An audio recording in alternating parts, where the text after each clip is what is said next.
Hello, friends. I'm making. Oh, I didn't change my titles or anything. Dag nabbit.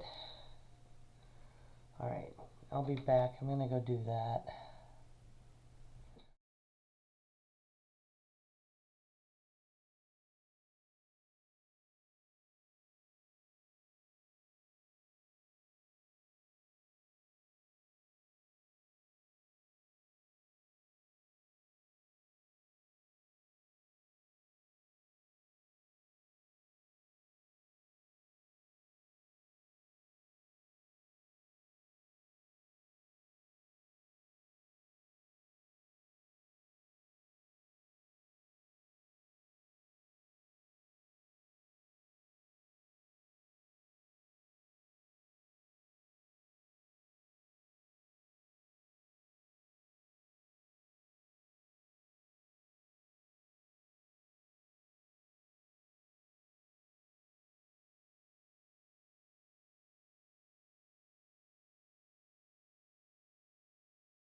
But hi, I'm a little later than I wanted to start this today, but I, um, I was, busy and not feeling it, and then back and forth with everything, like you do sometimes. Um, and then I was deciding to fight with the tech, which is probably not the best call. Can you see my plate? It says by September. Around the holidays, I sell uh, pies sometimes, my chocolate pecan pie in particular. And I didn't get my pie plates back. I don't always get them back, so I'm always looking at for Goodwill finds. But it occurred to me with my glass etching to etch my name. So you get to the bottom of your pie and it says, that's September's pie plate. It's didn't help a whole lot. I mean, I got this one back, but I got one back that was chipped. And like, it was chipped when you gave it to me. No, no, I would not have done that. So my friend Lori suggested, especially with the holidays coming up, that I do a pie crust stream because she knows I'm good at this, and my sister has the same recipes I do, but struggles with a little, um, and she wanted to see a demo, and I have at least one pie ordered for Thanksgiving, so I'm gonna go ahead and make at least. I'm gonna make my regular, the recipe I've been using that I got my grandmother for years and years and years, and um, then I might try. There's a new one that I made when I made some chicken pot pies recently. Um, that was also my grandmother's recipe, but I had never used it before.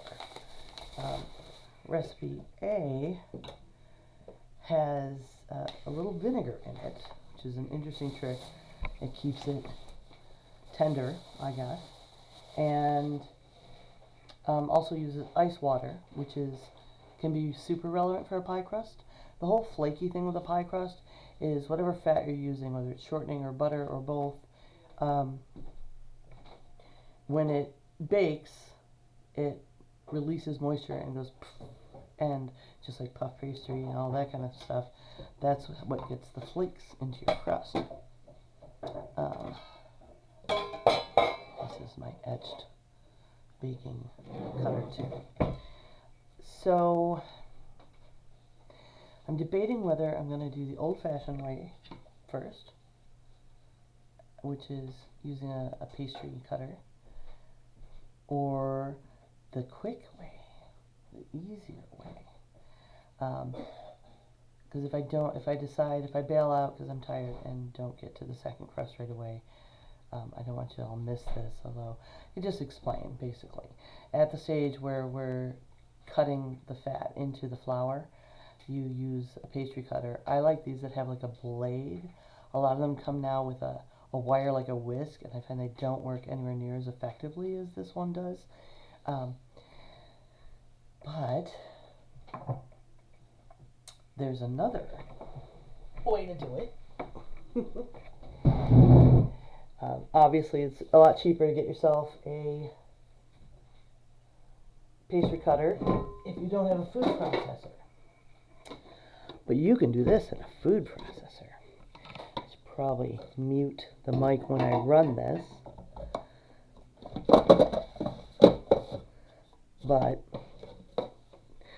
you can also use your food processor to make pizza dough, to make bread dough. But for this in particular, it's a wrist saver, a time saver. And what did I forget? Measuring cup, you know.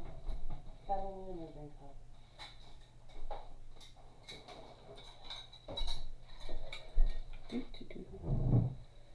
Now, this recipe makes 2 crusts.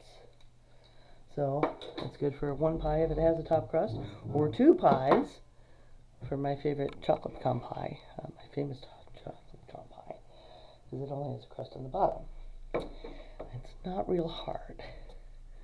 So 2 cups of flour,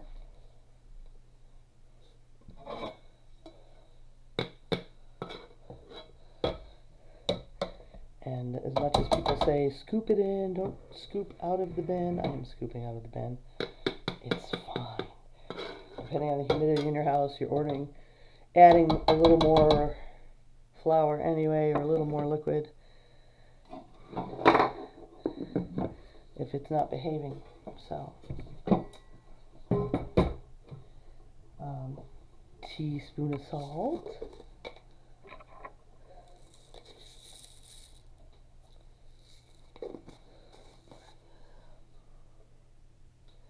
now 2/3 cup plus 2 tablespoons of shortening is what Grandma's recipe said. And again, Grandma Rose, who I talked about last stream, used to make German potato salad and liver ball soup and things. You can, of course, use your measuring cups and spatula and stuff to do your shortening. I love these sticks. They are so handy. And they have markings on them of tablespoons, just like butter does. And so 2/3 a cup is 2 tablespoons. Now, she has all shortening in her recipe. What I have done, and it adds a nice bit of flavor, is I do the 2/3 a cup of shortening. I mean, for ease of use, for foolproofness, shortening is the way to go because it holds up. It's less delicate than butter. Now in here, a third of a cup is 5 1/3. That's annoying. 2/3 of a cup. It's got a marking of where to cut that to get 2/3 of a cup.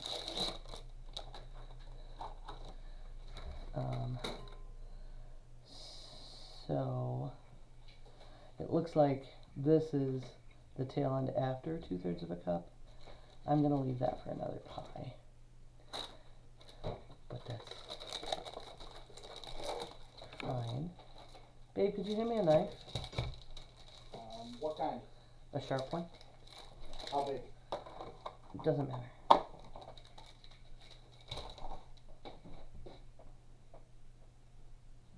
Thank you. So, 2/3 of a cup shortening. Oh, my table's so happy about that, right? I am going to break it up a little bit before putting it into the food processor.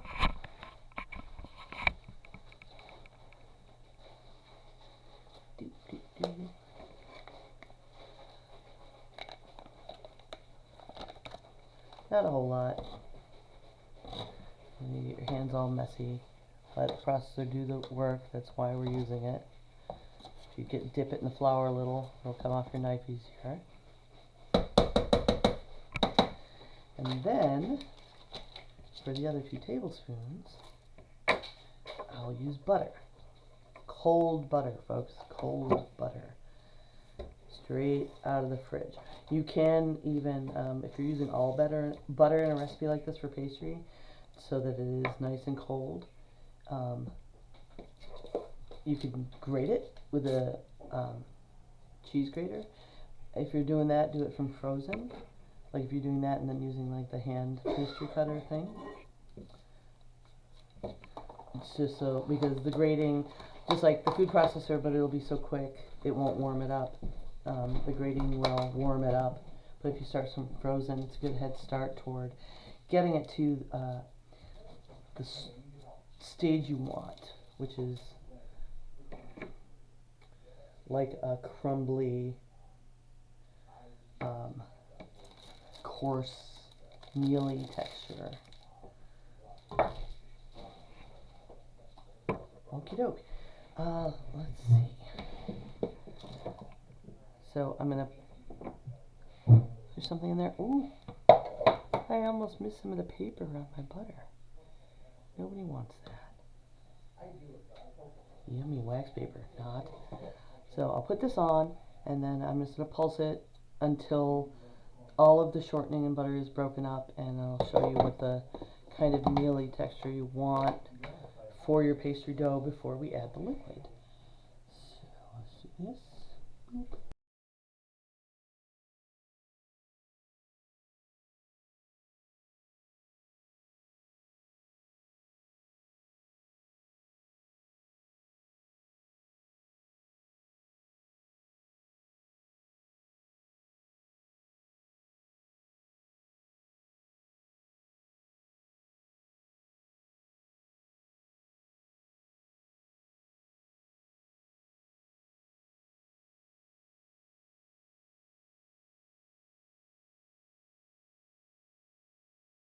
Okay, so now we have those crumbles in there.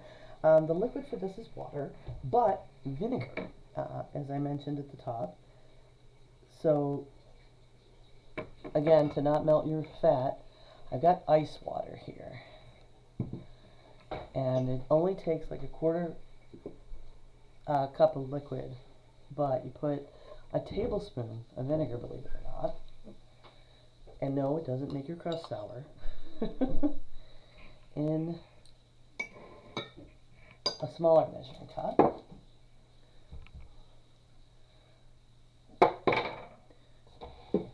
And then fill it to a quarter cup. And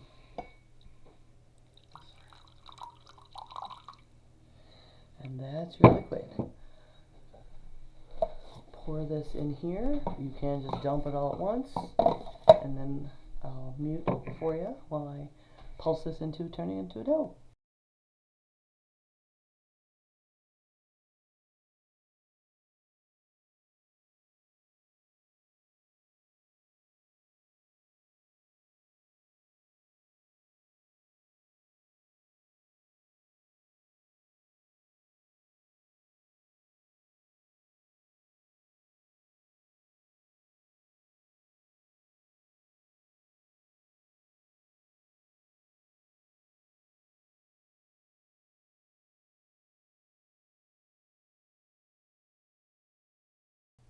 Okie doke. I did add a little more water. It is winter, so it's drier outside, and that's what happens. Your flour gets a little drier, just like your skin. So, see, so it was just starting to bunch into balls, and that is going to come together when we put it all together. Not overworking your dough matters, but as long as we started with the shortening, which is a good sheet, and cold butter, you don't have to worry all that much about it. So I'm going to flour my surface. I'll put some aside because that's going to be for getting onto my pin here and there as we need it. Take out my blade so I don't cut myself. And swish it together.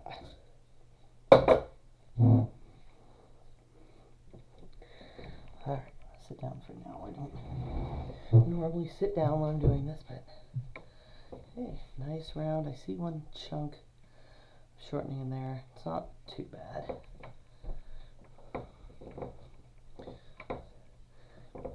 Just to make sure it's not crumbly anymore, let it take up a little flour if it wants.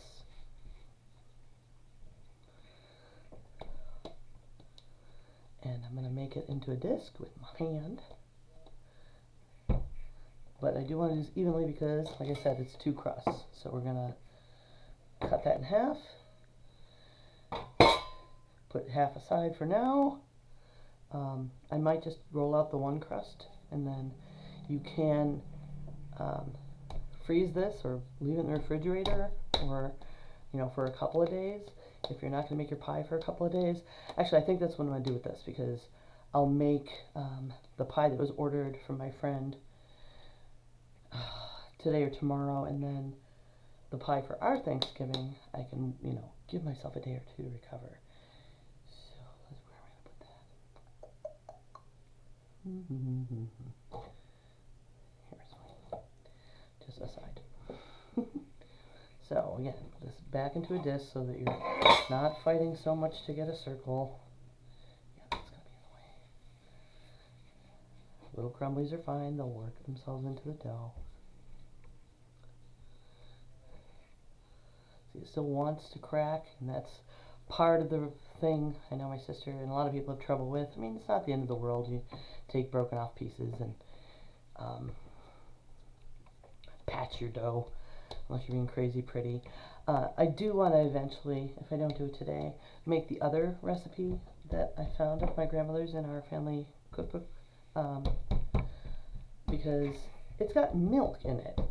Kind of like instead of a tablespoon of vinegar. I think what it's doing is the same thing with the lactic acid, is giving you a tenderness and preventing any gluten from building up. And I felt like it was easier to handle, but I wanted to go back to my go-to. This crust always turns out great for me and people like it.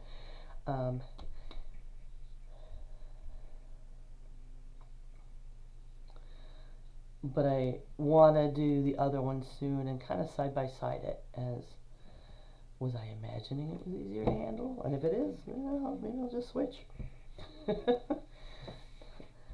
No reason not to. Okay, a little flour in there so it doesn't stick to my pen. So,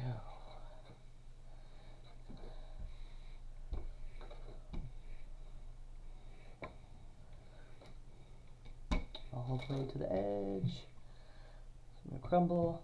It's okay. Move your little bits together, and chance of failure, always an option. But like I said, I almost always make homemade pie crust. The freezer ones are freaking terrible. They're already frozen, like already in an aluminum pie tin. They're so bad. I have gotten from Aldi, or in the fridge section, they've got Pillsbury ones that are dough that you unroll from a cylinder and put in a pan, and those are pretty decent. However, when I'm making a homemade pie, and my chocolate pecan pie is pretty epic. It's been called a game changer. It's not your pecan pie where somebody just threw chocolate chips in it. I start with baking chocolate, melting it in butter to incorporate that into the mixture. The pie deserves better, right? And you can tell the difference. None of those seem to flake up nicely when they're baked the way a homemade crust will. All right, so I got my pie pan here.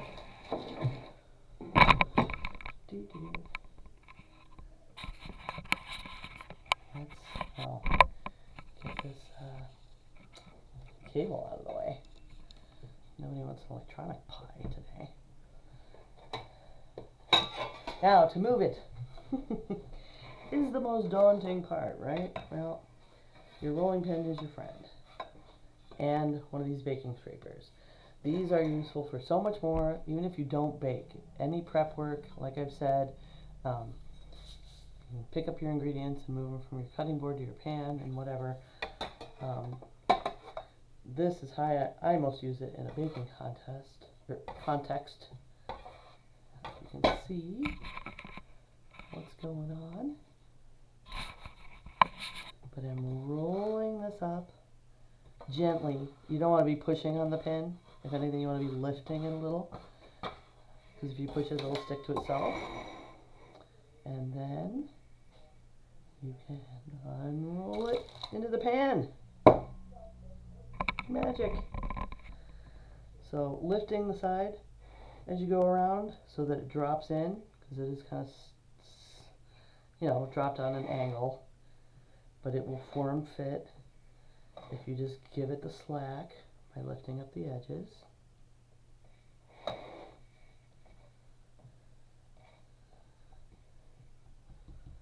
Okay. Ta-da! So for edging, I don't tend to get too fancy. I fold it over and then pinch one way with one little, one thumb and forefinger, and the other direction with the other, and you see it's scalloping.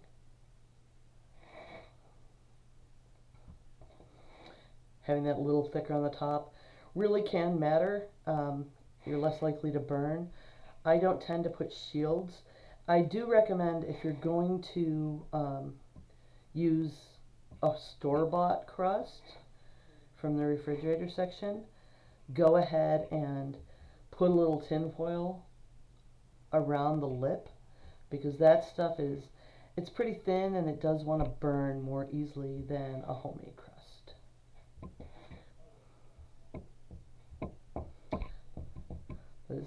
This worked out pretty well. It looked like it was going to crumble on me. It did not.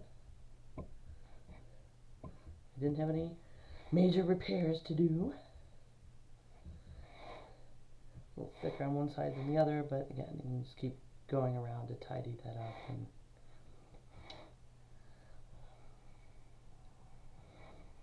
you might want to, it's not quite even over here. It needs a little more.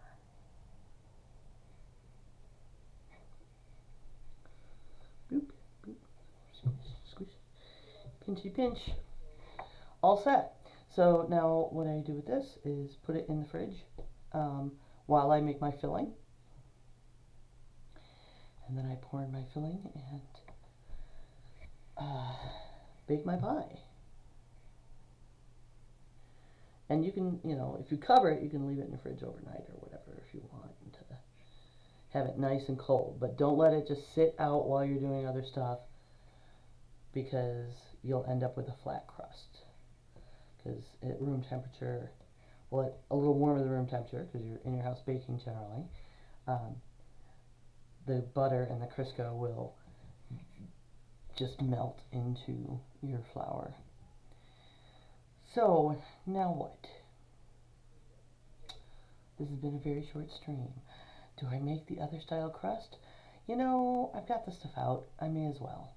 So, give me just a second. I'm going to put this in the fridge.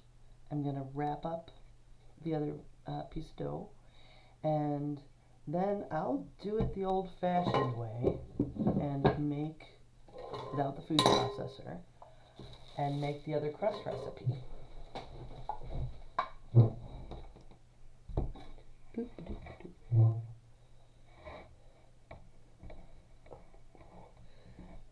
Try not to drop things.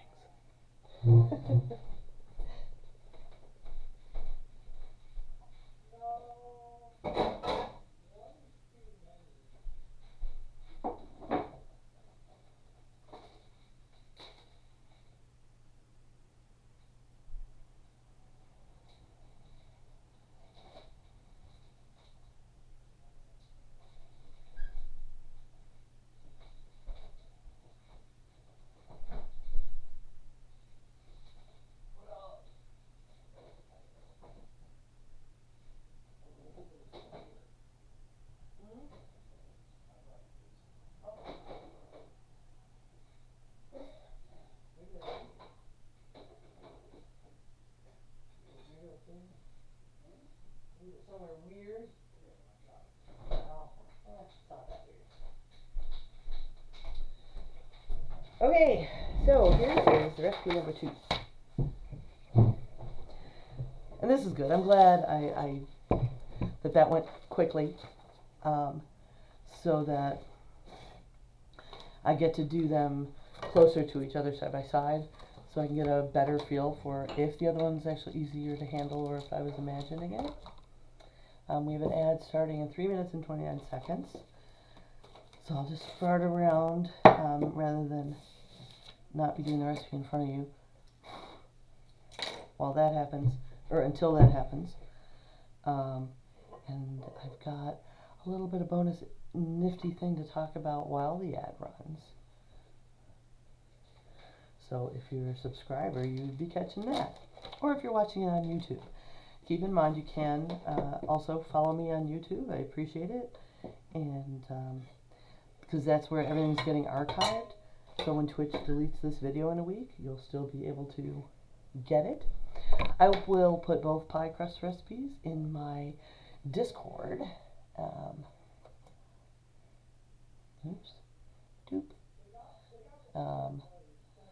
So that you can try them yourself. But I believe Twitch doesn't record all the ads, of course. So when you're on YouTube, you'll be able to see what I'm doing while the ad's going on. I got a nifty thing I found in the treasure trove of cookbooks with the remedies, cooking remedies, that I'll talk about while the ad goes. And I make sure I have all our ingredients. Let's see. Flour. Oh, I'm going to need a 1/2 cup measure. Salt, butter, shortening, and milk. Oops, don't need, that's not the vinegar, this is milk. Gotta put more flour into my bin, but not quite yet. Any questions so far?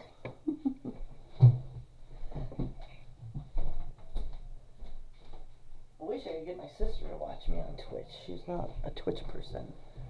Oh, I don't have my 1/2 cup measure here.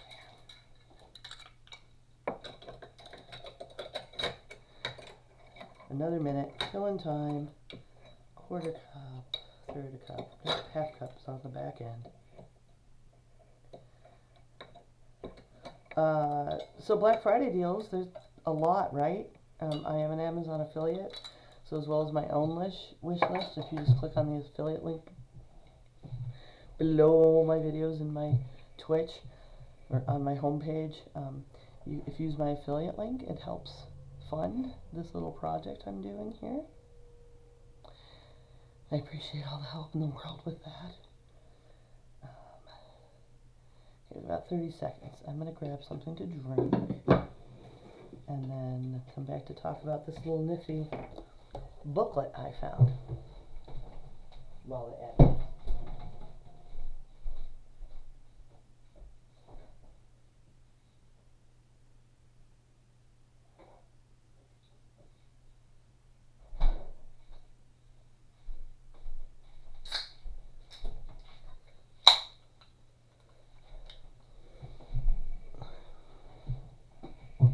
Two, one, ad. Okay, having some diet cheer wine. So, this was in a cookbook.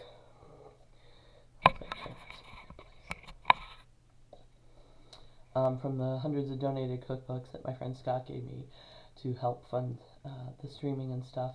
He said sell them or whatever, but what I'm doing here is I think I wanted subscribers, so it helps pay for it, but for now, I'll do a few giveaways on followers. I have, I think, 179, I checked yesterday, but I'll write it down after this. And if I get 50 followers, I'll give away a cookbook. If I get 10 subscriptions, and I'll restart that monthly. So, I have 1 sub now, and I'll be looking forward to more and sending you guys cookbooks. So it's got this cooking problem and then solution, and it's got a pull out. It's got this black mark, so you line that up with the problem you're having, and it gives you a solution. So let's say, and then it reveals the hint down here. Let's say, my hands smell from onion or garlic. And you pull it down and it says, rinse hands in cold water. Oops. Rub with salt or baking powder, rinse again, then wash with soap and water. There's one I use fairly regularly. Let me see what's on here. They have brown sugar caked and hard. Now, I have a solution for that. Do you? What is their solution?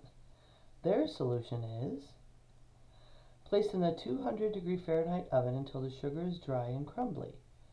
Powder it in an electric blender or use a mortar and pestle. Okay, sure. You know what I would do is I would throw a fresh slice of bread in the container and seal it up.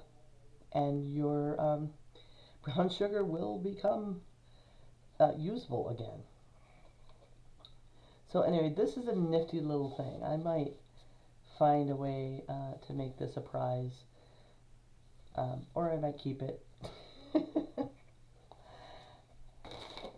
So we're back from break. Let's do an old-fashioned, another pie crust recipe, but the hard way. Okay, it's not hard. Alright, my mission here, folks, is that you can cook. I promise you can cook. I want to help you with, methods and whatever. And folks, if you had a bad experience, there might have been a reason.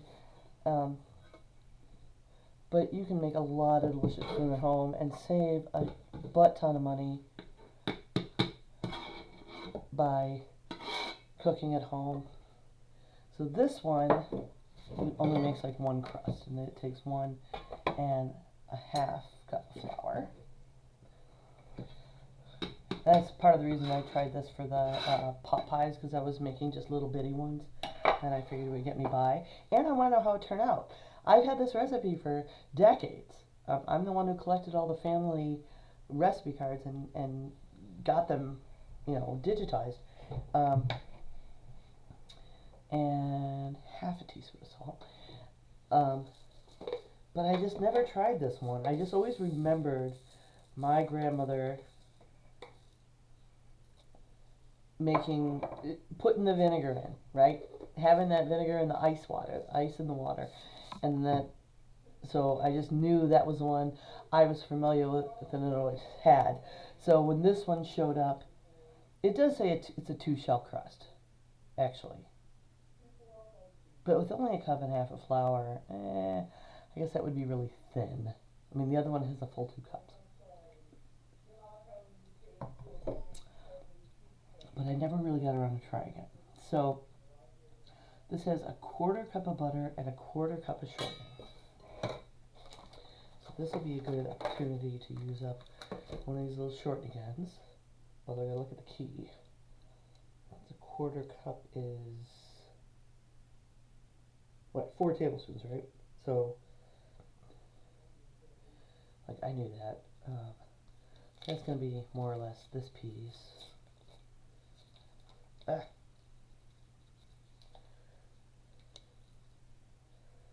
that's 4 tablespoons. And 1/4 cup of butter. So again, 4 tablespoons, which is going to be 1/2 stick. That's everybody knows that, right? If you need 1/2 cup of butter, it's a full stick. 1, 2, 3, 4.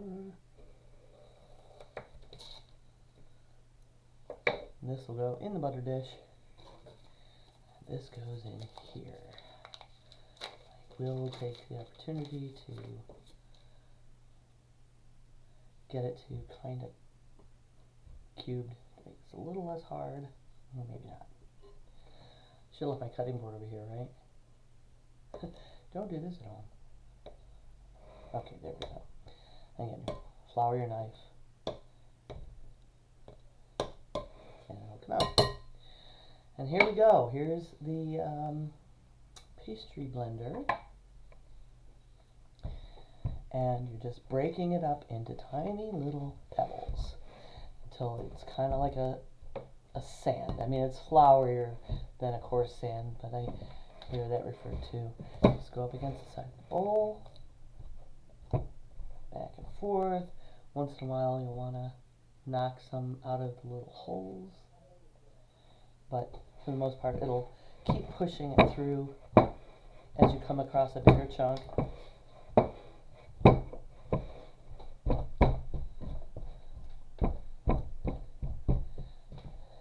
This is obviously a lot easier to see than when you're doing it in the food processor, but you get familiar with a food processor and kind of how it sounds and how it travels really around the circumference of the processor as things break up.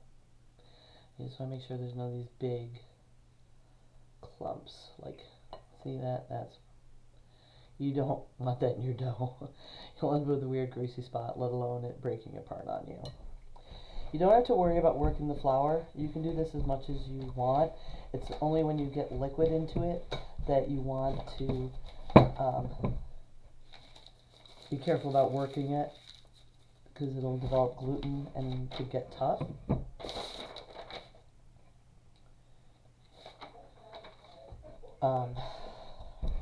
Although you want to be a little quick about this, because this one has a lot more butter than the other one, which is going to be more prone to melting than the shortening will.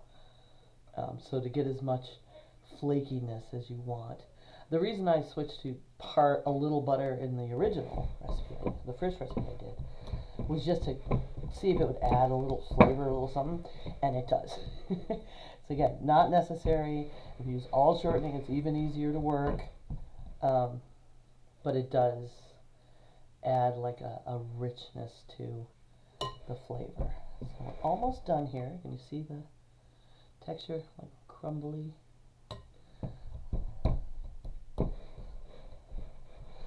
Now, mixing this is going to be the hard part, because once it's got liquid, you know, then the flour wants to stick to your hands. But I think we're pretty good here. I'm going to use, what am I going to use? I'm going to use a spatula. I guess I can use a spatula. Spooky spatula. And it just takes, it says, 3 to 4 tablespoons of milk. So for this purpose, I definitely, you want to do the lesser. You want to do 3 and then see if you need the other one. 2, 3. My friend Lori was like super surprised. Like, there's milk in it? Yeah, I mean, I've already tried it and it works.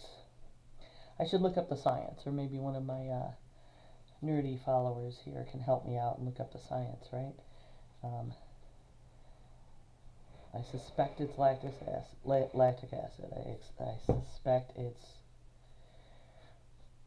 the same purpose as the vinegar in the other recipe. People are always surprised about that too when I mention it. And people who've had my food, like, they know my crust doesn't taste weird or vinegary, and that's quite good. This is definitely in the other tablespoons here. Some parts of this aren't even switched from a pale white yet. And the thing is, it's not anything to panic about, because when we're rolling it, if it is too wet, we can just flour it up.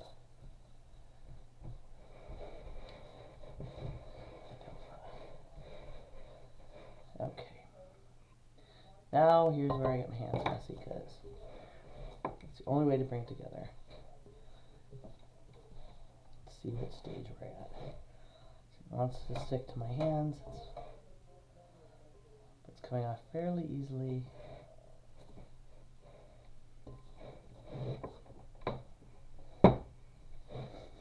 This smells really good.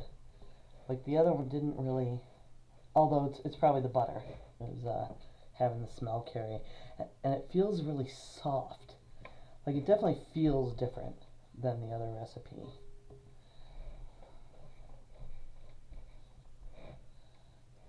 Okay, I think we're gonna be fine.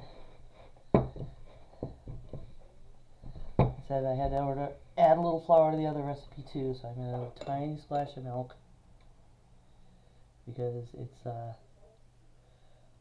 dry in my house. It's winter, but it's been 70 degrees, but it's still dry. Like it's that time of year where I'm really bad at moisturizing, and my skin actually starts to tell me. Okay, see, it's still coming up from the sides. You don't want to add any more moisture so that it keeps sticking. See, it's just starting to stick to the bowl, and we don't want that to continue. So no more wet. Flour our surface, flour our pin,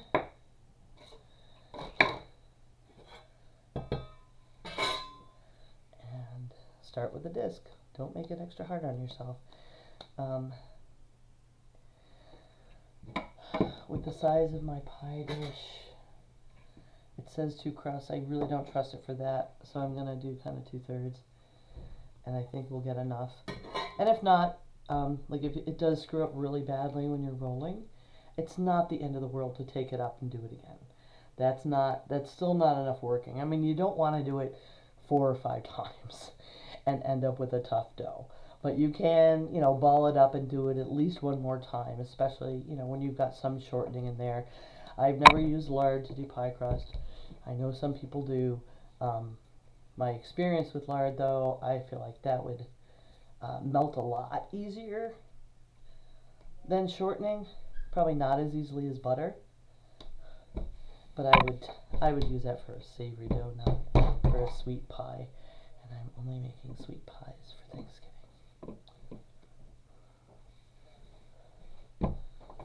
Okay, so let it stay a circle as much as it wants. I get a really good start before I start rotating a lot, so that I know if there are edges that want to separate, because sometimes they just want to, because you can't see the inside of that ball, and you don't want to work until it's perfectly smooth. And so sometimes there's like a bubble in there or a crack. It feels smoother than the other. I don't know. There we go. Diagonally. So this whole section wants to come off. I don't know if it's because of a fat vein that happened. I haven't used the pastry cutter method in a long time. I guess you could say the food processor made me lazy, except, at least I'm still usually making my own crust.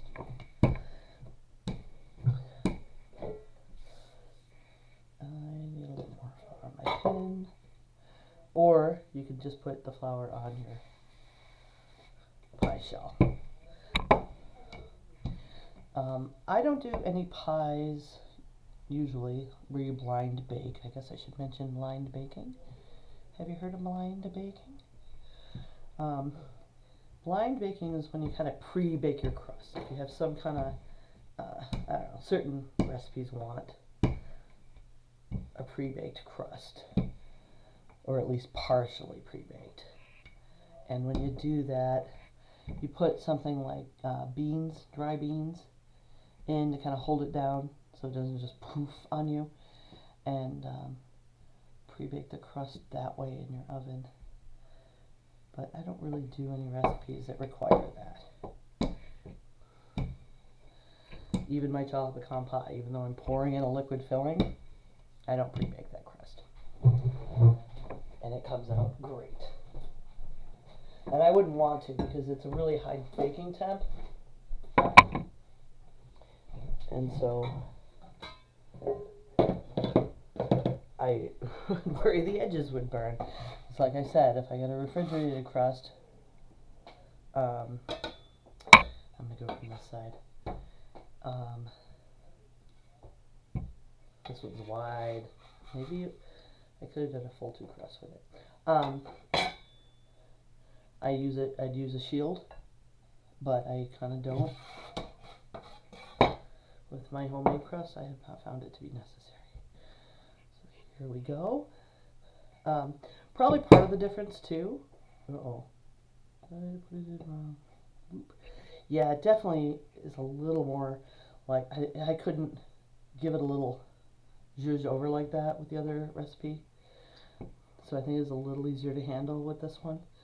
So sis, you might want to give this one a try. It is in the family cookbook, for the sake of handling.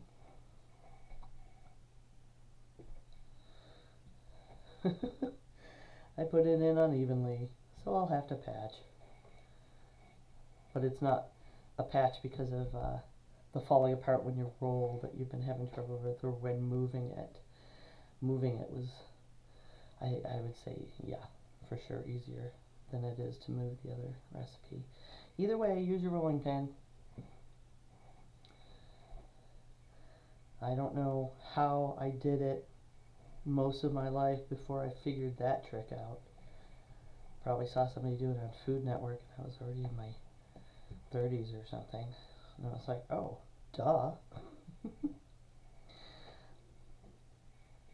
The scalloping is a little harder. This pan doesn't have any scalloped edge. I actually use bigger ceramic dishes for,